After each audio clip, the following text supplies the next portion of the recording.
Добър ден, здравейте на Mashtech 2025 в София и по-специално на щанда на Райс. Имам удоволствието да ви представя нашата нова палетизирана клетка или така наречения робот, произведен в Райс. Идеята тук е, че имаме различни палети, в момента 6 на брой, но то може да бъде изпълнено и с 8 и с 10 палета. Като това подпомага зареждането на дадена вертикална машина с CPU, била тя 3-осна или 5-осна. Положителното или добрата характеристика е, че тази палетна станция има отделно управление от машината и може да съответно да се монтира на всяка съществуваща вече машина. Не е нужно двете неща да се закупуват заедно. Другият плюс, както коментирахме, че имайки тази палетна станция, вие намалявате времето за престой на машината. Защото докато машината работи, даденият оператор може да зарежда следващия празен палет.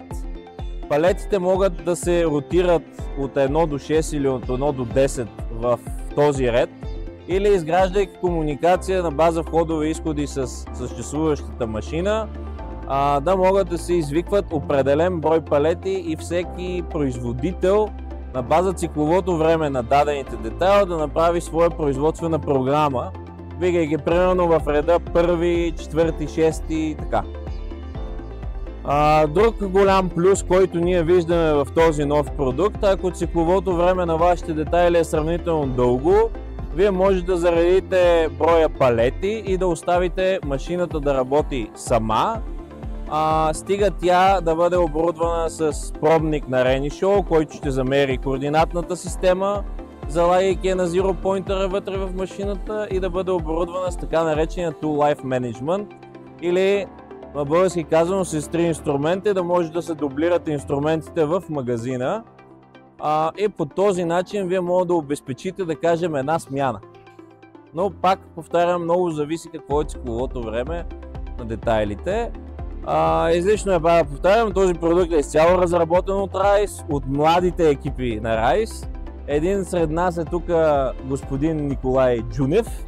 Той всъщност се грижи за програмирането на контролера, заедно с негов ментор. И вече Тодор Рангелов, всъщност той е конструктора, пък със свой ментор, който сме наложили в нашата фирма, на тази клетка. Ники, заповядай!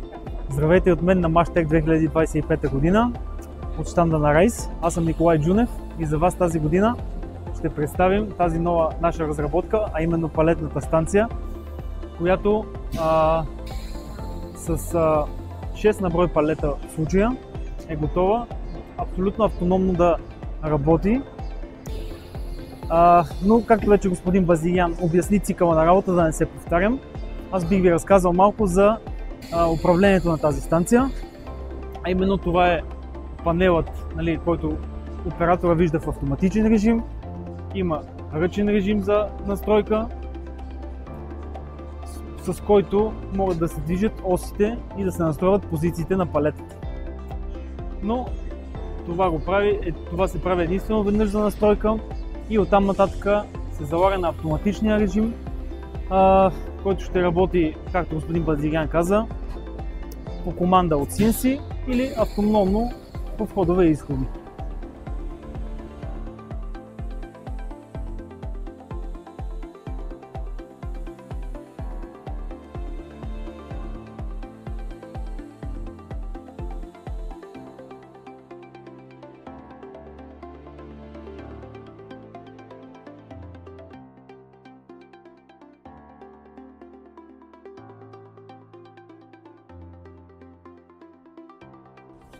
На щанда на Райс искаме да ви представим Swiss Type машина на марката Citizen, които ние представляваме повече от 15 години.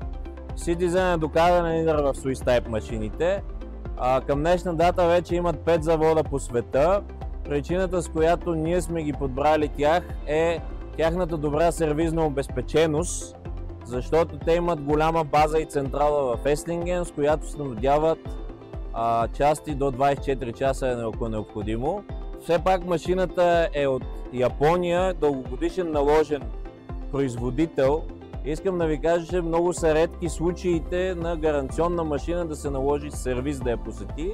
По-скоро това е в етапите, когато са минали години, говорим примерно порядъка на 5-6 години и някои детайли, чисто като консуматив, е станало време за смяна. Това са тип машини, които работят с много голяма производителност и много голяма точност в дребни детайли, прътов материал, визирам от FI2 до FI20, от FI5 до FI32 и до FI42. И благодаря.